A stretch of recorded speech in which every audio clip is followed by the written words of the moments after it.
Muy buenas tardes, Iglesia, Dios les bendiga.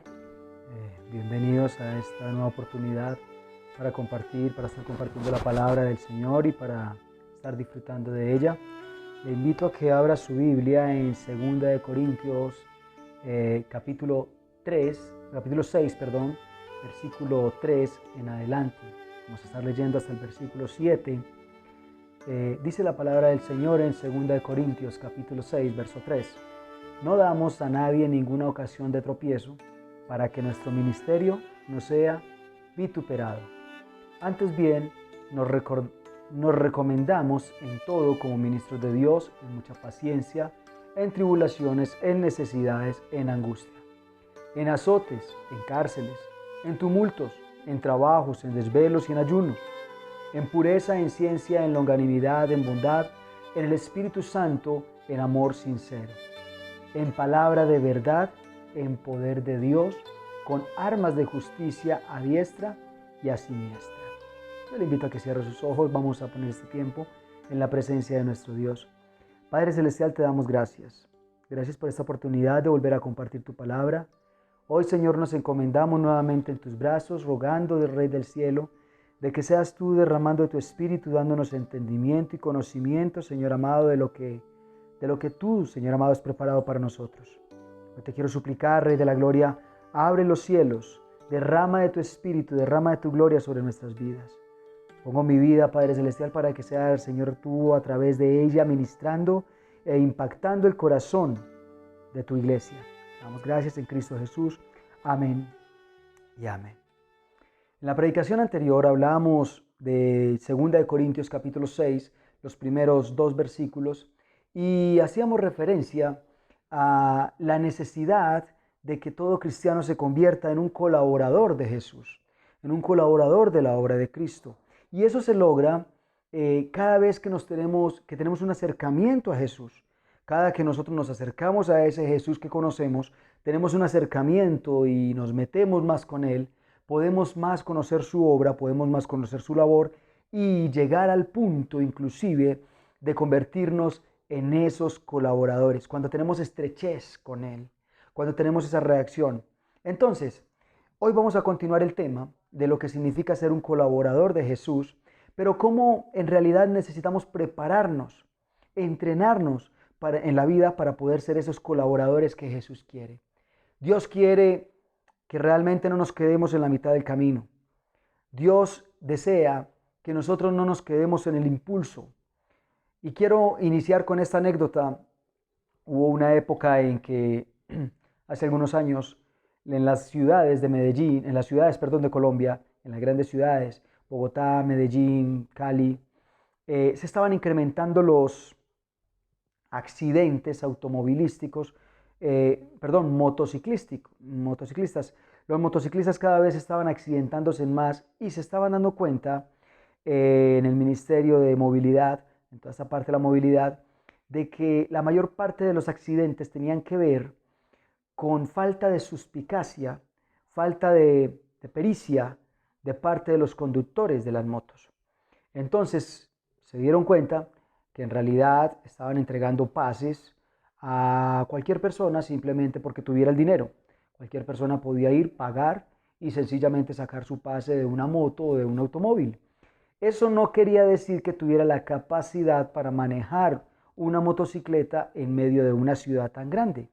Y eso era lo que estaba causando tantas dificultades. La falta de pericia, la falta de suspicacia, porque no había la experiencia.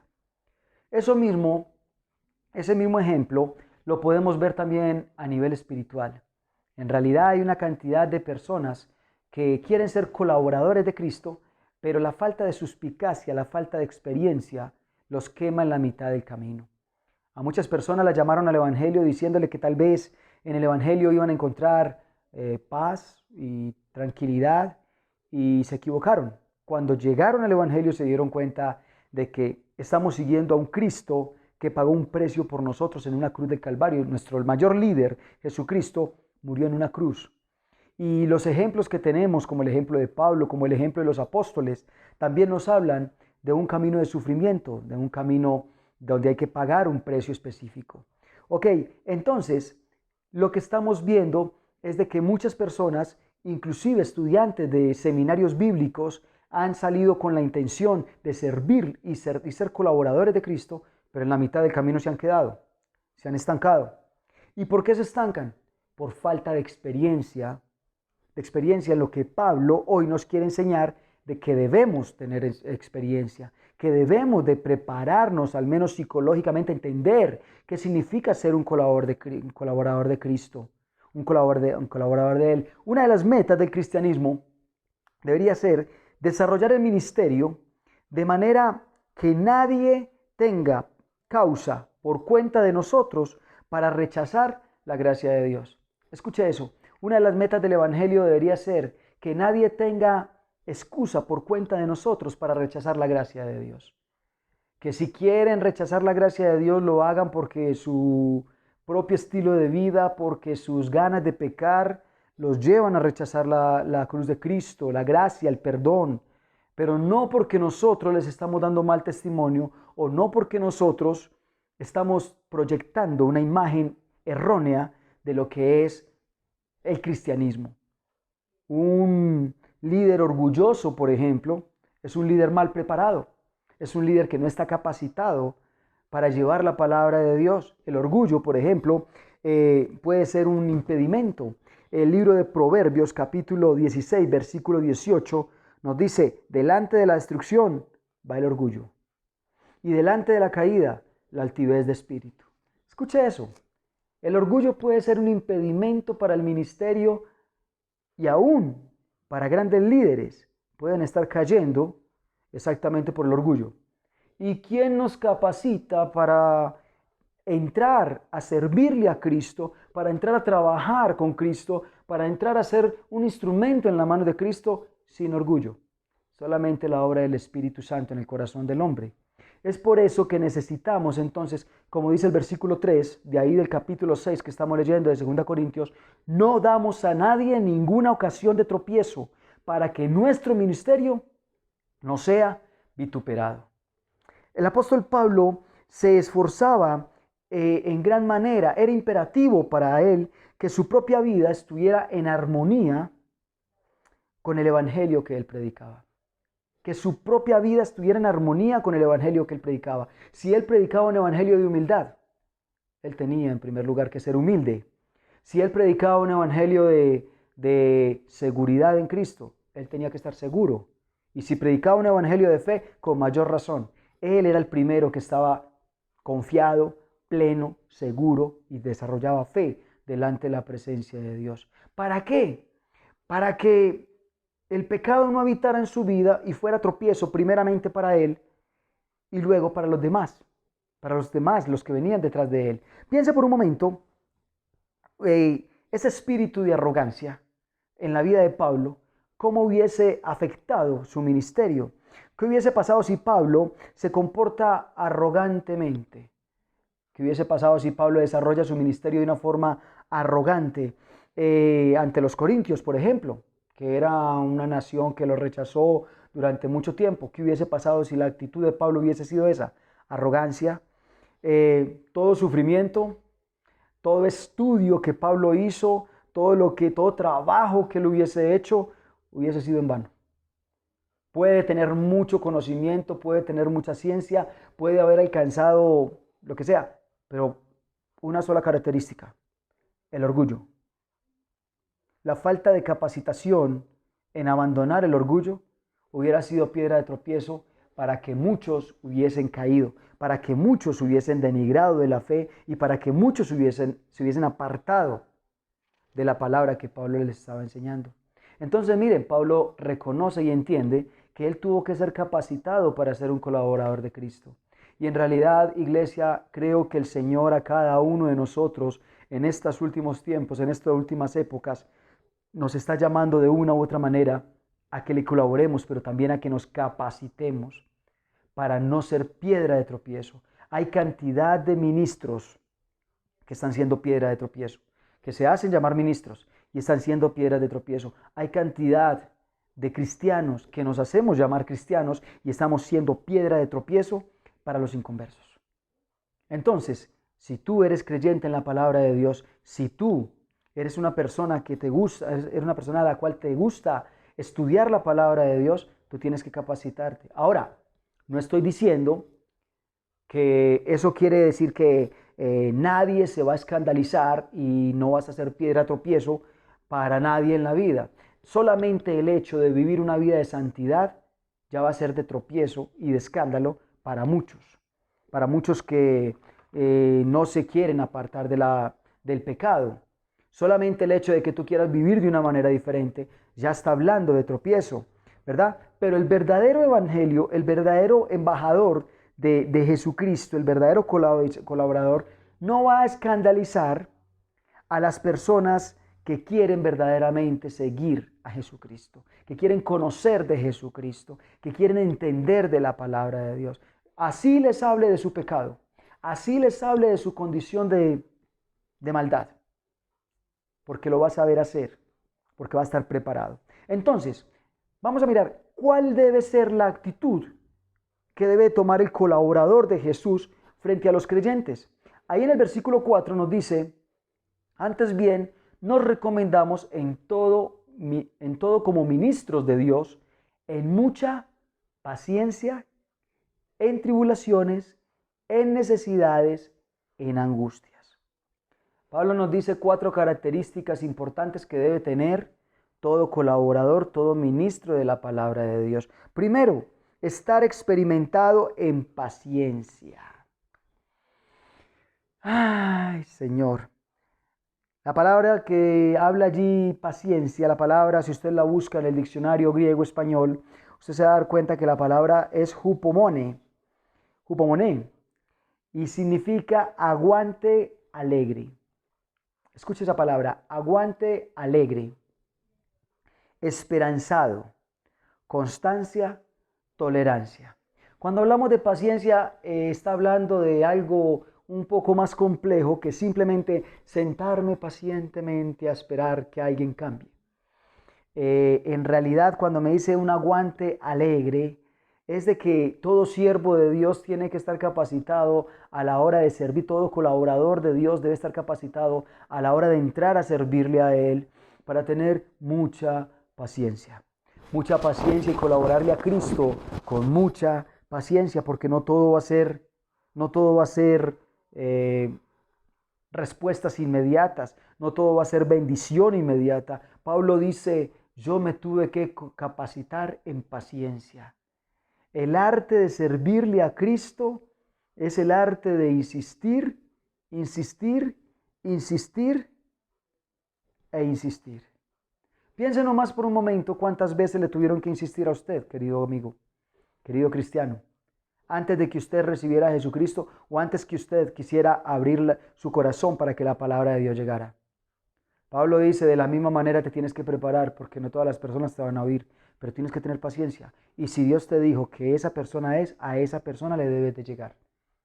Te debes de enfocar en esa persona con paciencia. Todo colaborador de Dios, de Jesucristo, debe estar experimentado en paciencia. Pero también dice en tribulaciones, en segundo lugar.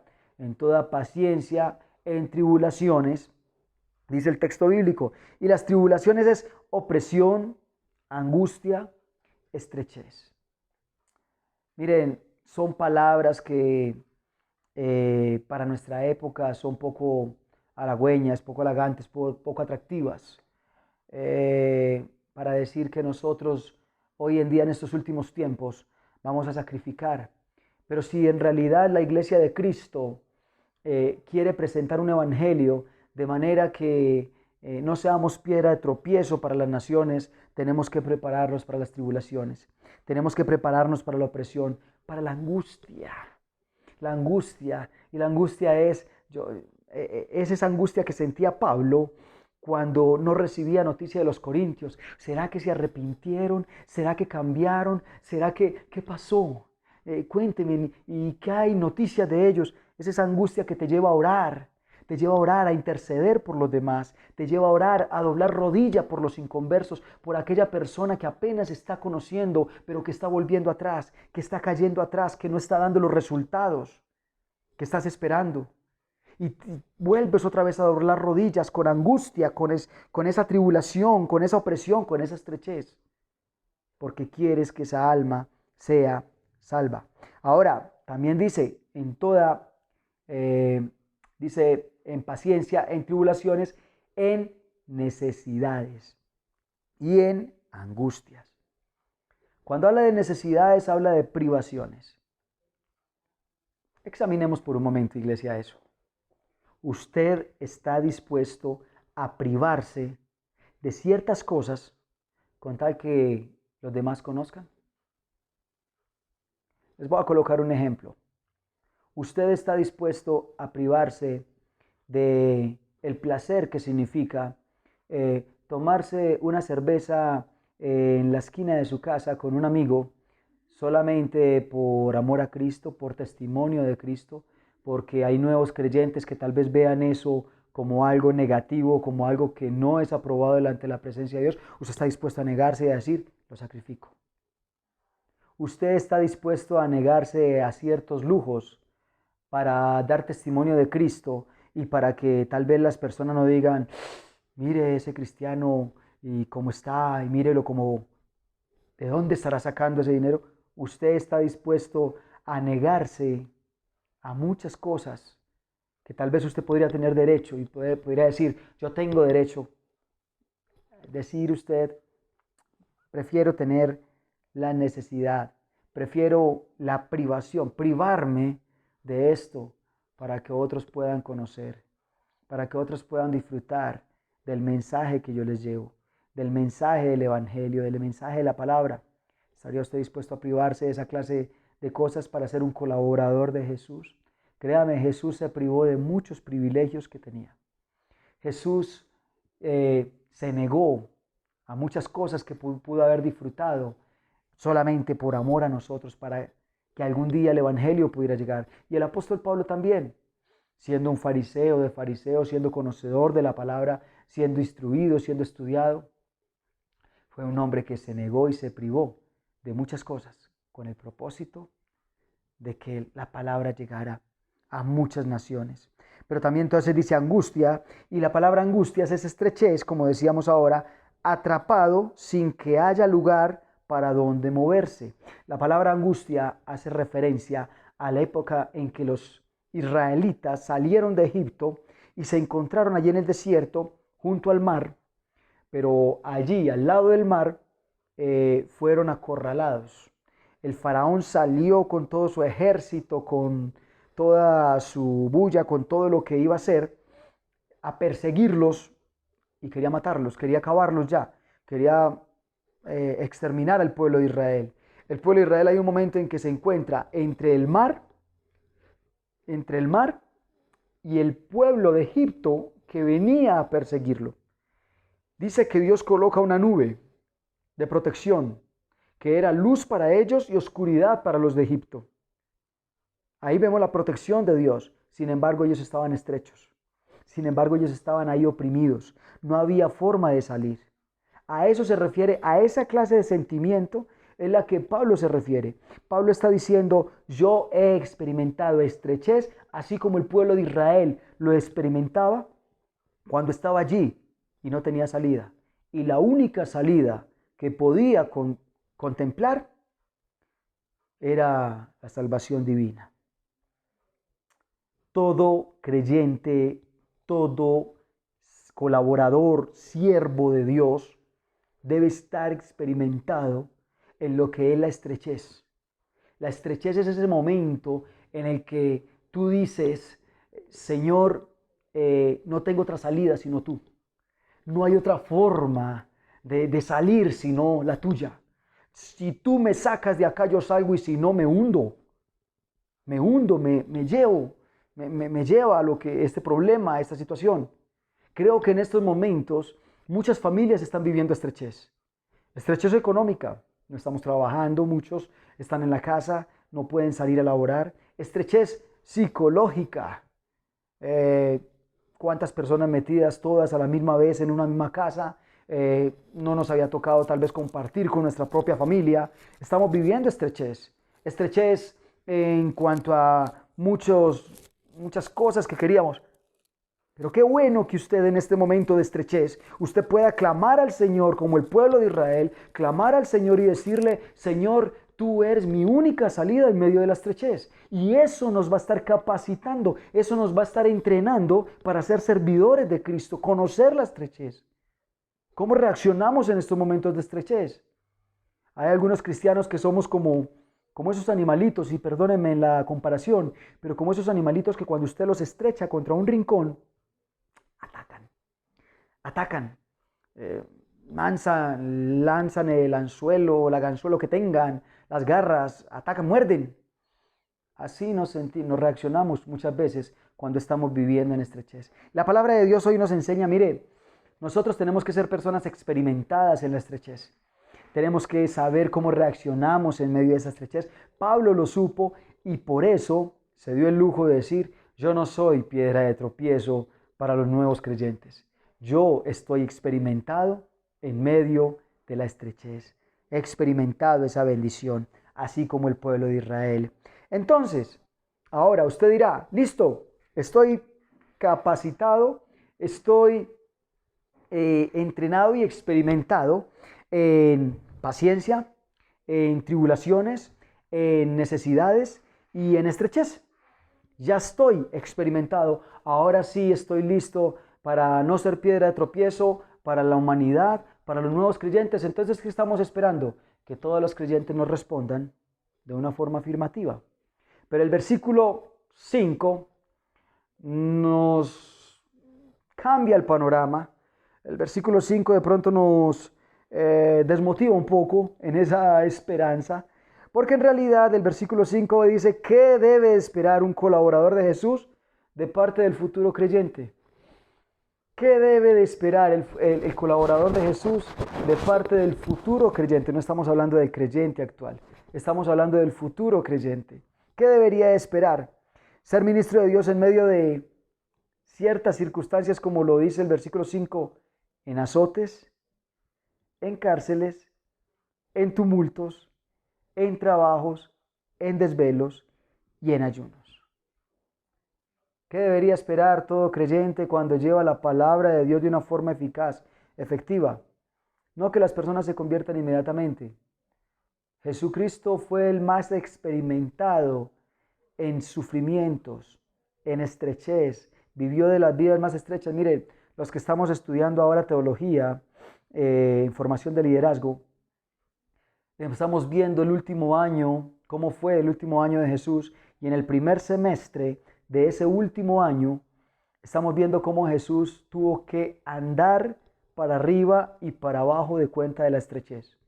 Los fariseos, los saduceos, sus enemigos, los escribas, lo presionaban de tal manera, exigiéndole señales. El mismo Herodes, al matar a Juan el Bautista, lo estrechaba de tal manera que él tenía que salir caminando porque todavía no había llegado su hora. Un varón experimentado en sufrimiento, en estrechez, experimentado en paciencia, en saber esperar el momento indicado para hablar, el momento indicado, y aún así, no evitó la muerte.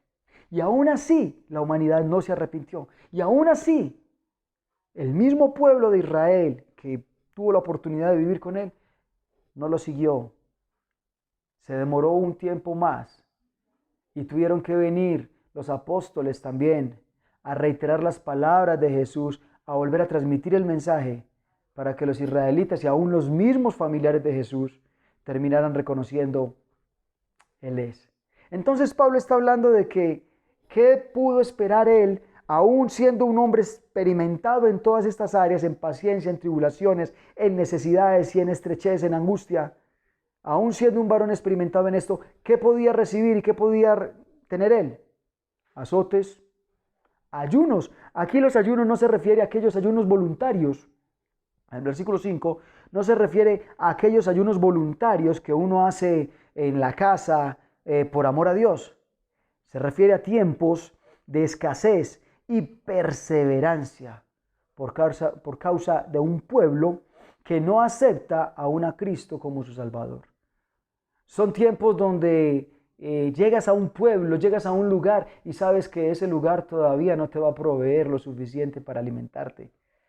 Y Pablo dice, allí estamos, allí perseveramos. Jesús al partir, mire hermano, Jesús al partir de este mundo advirtió que en el mundo tendríamos aflicciones, pero que no nos angustiáramos, que Él ya había vencido al mundo.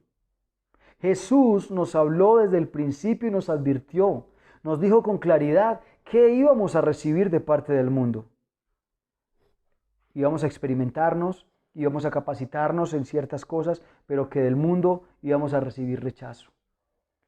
¿Por qué la iglesia de Cristo hoy no está siendo rechazada? Tal vez porque al árbol que no da frutas, no le tiran piedra. Al árbol que no da fruto, no le tiran piedra. ¿Cómo será afligida una iglesia que no proclama a su Dios? ¿Cómo va a ser afligida, perseguida?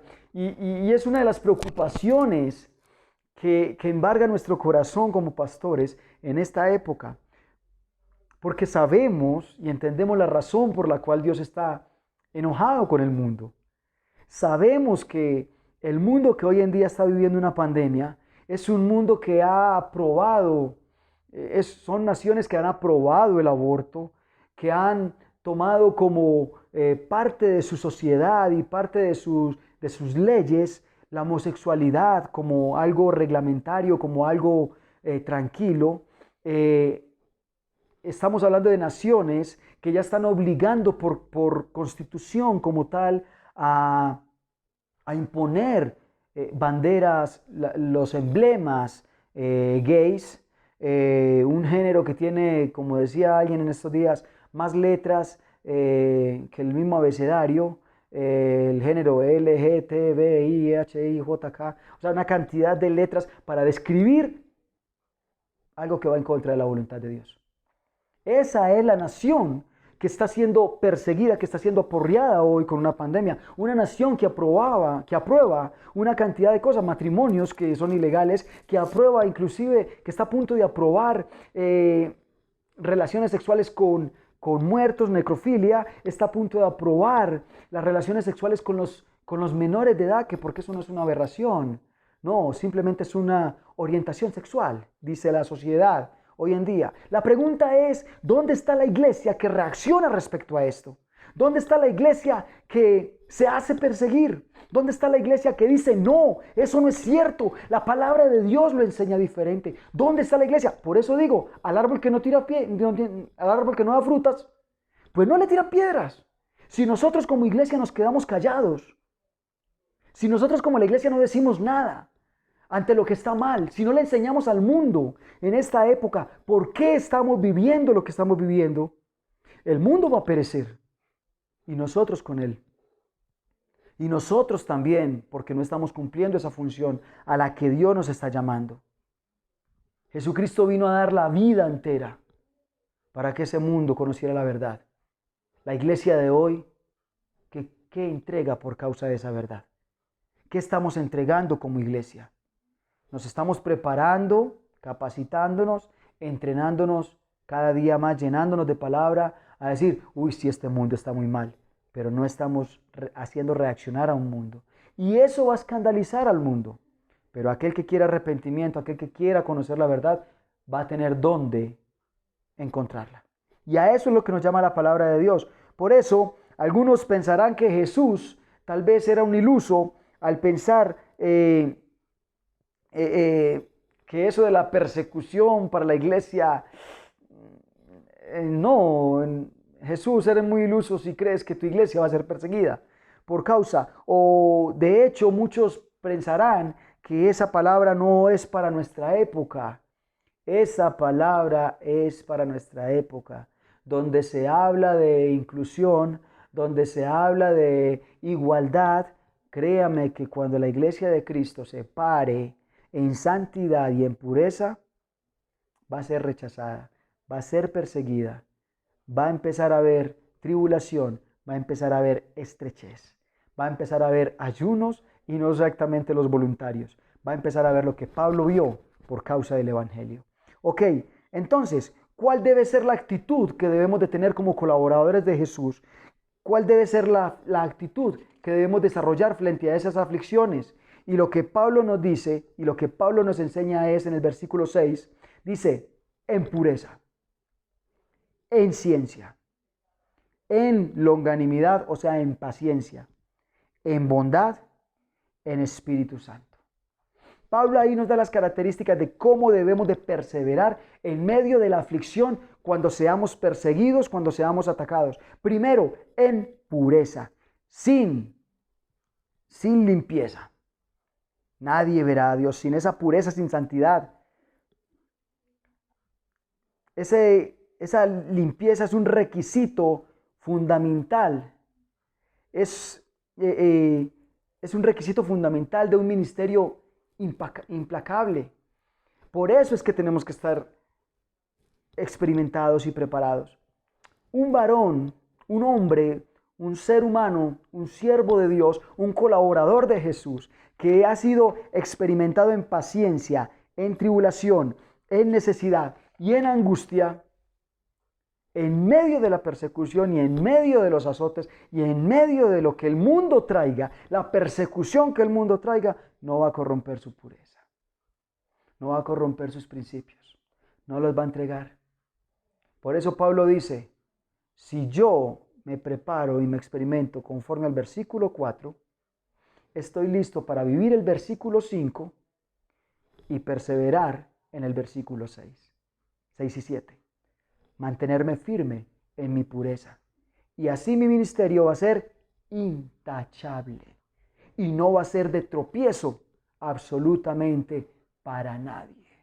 Más bien va a ser de bendición, de respuesta a una sociedad que tal vez no quiera escuchar la respuesta, pero que es necesario que alguien la predica. En ciencia, y la palabra aquí ciencia, dice en el versículo 6, en pureza, en ciencia, la palabra ciencia es gnosis, conocimiento, sabiamente. Es decir, conocimiento de todo el ámbito del reino de los cielos revelado en la Biblia. Usted y yo estamos en la época, en el momento, en el tiempo en que tenemos que adquirir más conocimiento de la palabra de Dios, más gnosis. Esta época no es simplemente para que usted vea televisión, para que usted se eche en su casa y simplemente se relaje. Esta es la época para prepararse y adquirir más conocimiento. Cuando usted lo persiguen, usted se prepara más en conocimiento para poder debatir y para poder crecer y para poder darle respuesta. Porque muchas de las persecuciones que tal vez usted está recibiendo no son persecuciones, es ignorancia. Las personas te preguntan no porque te quieran perseguir, sino porque no saben y quieren conocer. Pero como tú no tienes una respuesta a lo obvia, eso se convierte en un ataque. Eso se convierte en un ataque, en un señalamiento para tu vida. Necesitamos esa gnosis. La verdadera religión no prospera en la ignorancia. No prospera en la ignorancia. Es responsabilidad del creyente prepararse cada día más para defenderse ante las vicisitudes del mundo, ante la persecución, ante lo que está pasando. Y es interesante porque en el versículo 4 nos empieza diciendo que nos recomendamos como ministros de Dios en mucha paciencia. Sí, necesitas paciencia al principio, y luego en el versículo 6 vuelve y dice en longanimidad. ¿Qué es paciencia? O sea, es la palabra que más se repite, es la palabra que esa virtud se repite aquí, se repite allá. Es una resistencia para soportar a los que caen. No solamente para soportar los ataques, sino también para soportar a aquellos que caen. 1, tú vas, los levantas. 2, y vas y los levantas. 3, y vas y los levantas. Y cuando lo estás levantando, en medio de ese levantamiento que tú estás haciendo con tu hermano, te ofende, te ataca. Y ahí es donde Jesús viene y dice 70 veces 7. 70 veces 7 perdónalo. 70 veces 7 al día. ten paciencia y perdónalo y levántalo y vuelve otra vez a darle una oportunidad. Mucha paciencia. Una persona experimentada en la palabra de Dios no desaprovecha el tiempo y se mete en esa ciencia, en esa pureza, en esa longanimidad, o sea, esa paciencia, en bondad. El conocimiento, el conocimiento tiende a llevar al orgullo a muchas personas. El hecho de tener ciencia y de conocer más palabra de Dios tiende a llevarnos al orgullo, a ser personas arrogantes. Muchos no pueden defender el evangelio sin enojarse, porque es que yo tengo la razón y otro está diciendo cosas diferentes. Y es ahí donde opera de una forma súper importante la bondad. Ser bondadoso, estar dispuesto a dar de mi tiempo, a dar de mi conocimiento sin exigir nada de nadie, a dar, simplemente a entregar, porque a veces la ciencia no va a ser suficiente, lo que va a dar testimonio y lo que va a cambiar al mundo es la bondad que tú desarrolles. Entonces, negarte a veces a la ciencia y al orgullo y simplemente desarrollar bondad con las demás personas, aún en medio de las que te están atacando, en medio del ataque, en medio del bombardeo. Mire, amada iglesia, yo no sé si usted de pronto está captando la idea que el Señor nos quiere decir en este momento, pero necesitamos prepararnos. Estamos en una época, estamos en un tiempo precioso que el Señor nos está permitiendo prepararnos. Y mientras estamos enfocados en medio de angustia, de desespero, de cantidad de pensamientos, de cuándo será que salimos, cuándo será que podemos trabajar y de a dónde irá a venir la parte económica, el sustento económico, mientras estamos preocupándonos por todas esas cosas, se nos está pasando el tiempo y la oportunidad de seguirnos capacitando en todas estas áreas, de seguirnos capacitando en esa pureza, de estar hablando con Dios y decirle, Señor, ¿cuáles son las áreas de mi vida que yo tengo que cambiar para que cuando yo salga de estas cuatro paredes, salga un hombre transformado, salga un ser diferente, salga una persona dispuesta a compartir, a hablar a las naciones con una forma que llegue al corazón del hombre y que cuando toda esta ciencia y este conocimiento que tú me estás dando en este momento no sea efectivo para las personas, que yo pueda apelar a la bondad, simplemente en darle la razón a otros y simplemente en escucharles, darles de mi tiempo y que sea eso lo que utilice el Espíritu Santo para que las personas se convenzan. ¿Y por qué menciono acá al Espíritu Santo? Porque es otro de los factores que menciona ahí en la palabra. Porque entonces dice el versículo 6, en pureza, en ciencia, en longanimidad, en bondad, en el Espíritu Santo. En el Espíritu Santo. Es posible poseer todos los rasgos anteriores.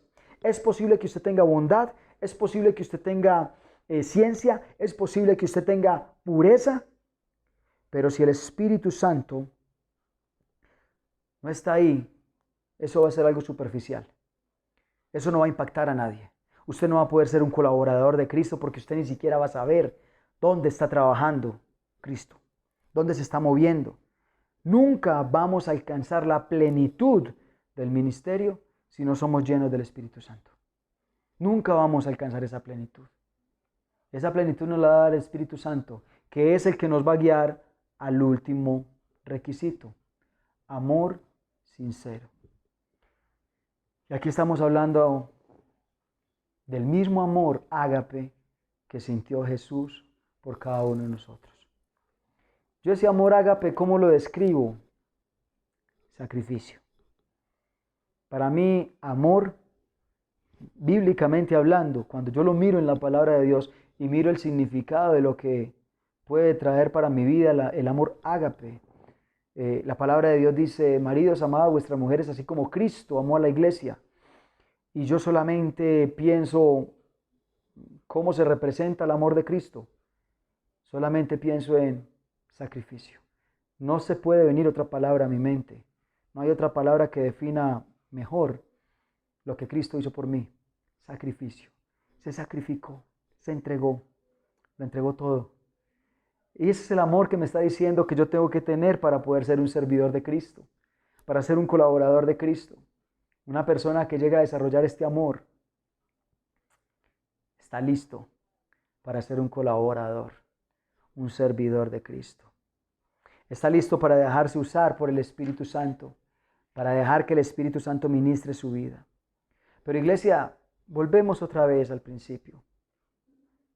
¿Qué tanto estamos aprovechando el tiempo para prepararnos para ser servidores de Cristo? Iglesia, estamos dejando tantas personas que van a salir en este momento, van a salir de sus casas, de sus cuarentenas, cuando todo vuelva a la normalidad, si a eso le podemos llamar normalidad, pero cuando todos volvamos otra vez a nuestros lugares de trabajo, cuando volvamos otra vez a la vida y no aprendimos nada y no dejamos que Jesucristo nos preparara para nada, la iglesia de Cristo va a seguir metida en cuatro paredes y no le va a servir a Cristo en nada. La iglesia de Cristo va a volver otra vez a las alabanzas. Yo creo que ustedes, al igual que yo, deseamos ardientemente ese primer culto. Yo no me imagino ese primer culto, esa vigilia, ese culto. Yo creo que lo deseamos. Pero créame, si usted no atiende a lo que el Señor está diciendo ahora, a lo que el Señor está haciendo ahora, esa primer vigilia, ese primer culto va a ser un desastre. Y va a ser un desastre porque no aprendimos nada. Porque no aprendimos que Dios nos sacó de cuatro paredes para ir a ser servidores y colaboradores suyos. No entendimos que este era un tiempo para capacitarnos en paciencia, para decirle al Señor, capacítame, Señor, así como al apóstol Pablo. El apóstol Pablo entraba a las naciones, lo apedreaban, lo sacaban medio muerto, lo tiraban afuera y cuando se entraban creyendo que ya estaba muerto, él se levantaba, se sacudía la ropa y volvía otra vez y entraba. ¿Por qué? Por amor a esas personas que están allí, por ese amor ágape, a esas personas que conocieron de la palabra de Dios. Y ese amor fue el que hizo que su obra fuera efectiva y que no hubiese tropiezo para nadie más. Que no sea el orgullo, que no sea la vanagloria, que no sea el pecado el que nos impida ser colaboradores de Cristo. Yo le quiero invitar a la iglesia a que usted, si necesita volver a repetir esta predicación y tomar apunte de cada una de esas características en las que el Señor nos va a formar, lo haga. Hágalo si es necesario, pero recuerde, experimentados en paciencia, experimentados en tribulaciones, experimentados en necesidades, experimentados en estrechez, en angustia. ¿Para qué?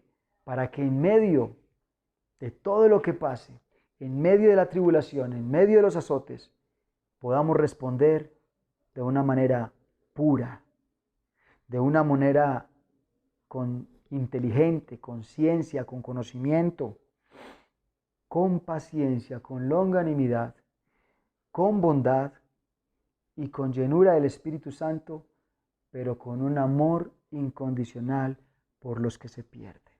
No olvide esas características en las cuales Dios hoy le está dando la oportunidad de ser capacitado.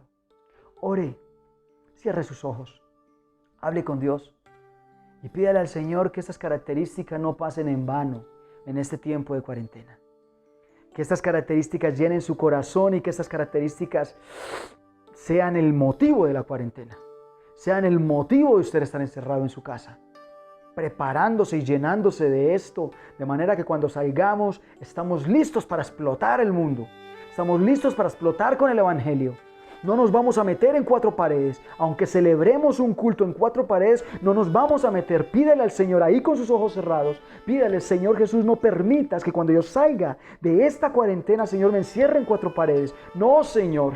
Voy a ir al mundo como tu palabra lo enseña. Las puertas del Hades no van a prevalecer en contra de tu iglesia. Así vamos a ir al mundo y vamos a llenar, Señor amado. Vamos a seguir llenando cada rincón, cada casa del Evangelio. No voy a volver a permitir que el Evangelio se vea supeditado a un templo, a un salón con unas sillas. No voy a volver a permitir eso. No, Señor. Voy a salir al mundo y voy a enseñarle la bondad y el amor de Dios. El amor de Dios para con todas las naciones. Voy a salir y lo voy a hacer de la forma que tú me lo enseñaste, de la forma en que tú lo hiciste, porque tú dijiste que en el mundo tendríamos aflicciones, tú me lo advertiste. Y si no las estoy teniendo, posiblemente es porque no estoy haciendo tu obra. Es porque no estoy practicando lo que tú esperabas que yo practicara. Y yo quiero invitarte, iglesia, a que termines este tiempo pidiéndole perdón a Jesús. Iglesia, necesitamos pedirle perdón a Jesús. ¿Cuánto tiempo metidos en los templos, en los grandes templos? ¿Cuánto tiempo metidos allí? Y solo hasta ahora vamos viendo que nuestra familia nos necesitaba. Jesús, perdón. Nuestra familia ahí en la casa nos necesitaba. Mi familia necesitaba que el Evangelio llegara a la casa. Que el Evangelio llegara a la sala de la casa. Que el Evangelio le llegara si fuera por un celular. Poder ver una predicación allí en la casa. Mi familia me estaba necesitando. ¿Y cuánto tiempo nosotros como iglesia metidos en cuatro paredes? Ahora, Señor, no permitas que tu iglesia vuelva a lo mismo. No permitas que tu iglesia vuelva atrás. Yo te quiero suplicar, Dios del cielo, que no volvamos a la normalidad. La normalidad era el problema. Que seamos una iglesia violenta en cuanto a la predicación del Evangelio. El Evangelio, el reino de los cielos, lo arrebatan los violentos. Que seamos una iglesia capacitada en toda ciencia y en todo conocimiento de la palabra y del Evangelio de Dios. Que seamos una iglesia diferente cuando volvamos otra vez a reunirnos. Que seamos una iglesia que quiera llegar más allá, a los perdidos, y tener paciencia por ellos. Que seamos una iglesia que cumpla el llamado de los colaboradores de Cristo. Le damos toda la honra y toda la gloria a ti, Jesús. Bendecimos tu santo nombre en Cristo Jesús. Amén y amén. Dios les bendiga, iglesia. Nos vemos pronto, si Dios nos lo permite.